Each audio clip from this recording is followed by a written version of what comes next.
যাইস না, জামাইটা ভালো নয়। তুই তো মোর কথা শুনিব না, আজ দেখা বলো তো। আজ তুমি তোর কথা শুনি না।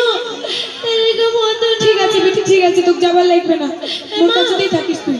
তোর জামাই যে মো মারিছে, খুব মারিছে, খুব সুচবা মনে চাই না, বিছানাটা পাতিয়া দে না মা। ঠিক আছে বেটি, তুই থাক, তুই তাহলে বিছানাটা নিয়ে আসছু, বুঝতে পারলি?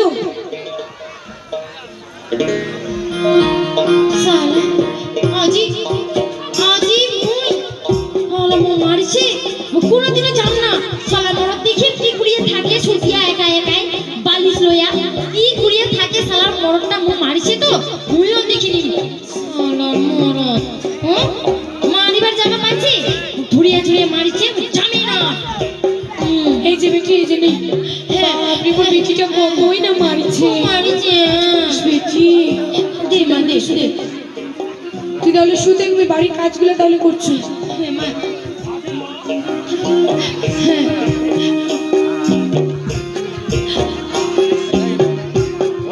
শুতে তাহলে।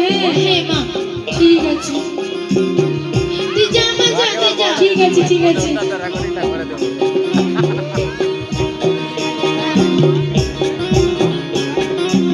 এই এই দেখো, একটু আমার ঝগড়া হল কি না হল, এই যে মায়ের বাড়ি চলে আসে, দেখো ইনাও ঘুমাচ্ছে। এই কিরণ মালা মোর বউটা, এত ঘুম, এত ঘুম, মানে এত কি মানুষ ঘুমায়? হাই রে হাই, যেমন মা তেমন বেটি। হ্যাঁ, এই যে মাওটাও তেমনি। ভাই একটু ঝগড়া ঝাঁটি হয়ে আইসে তাইসে কি পাঠাই তো জামাইয়ের বাড়ি, তা নয়। এই যে দেখো শুতে রাখে, ঠিক এরকম বেটি যদি শুতে রাখে বেটির মাও, তাহলে এই বেটির মায়ের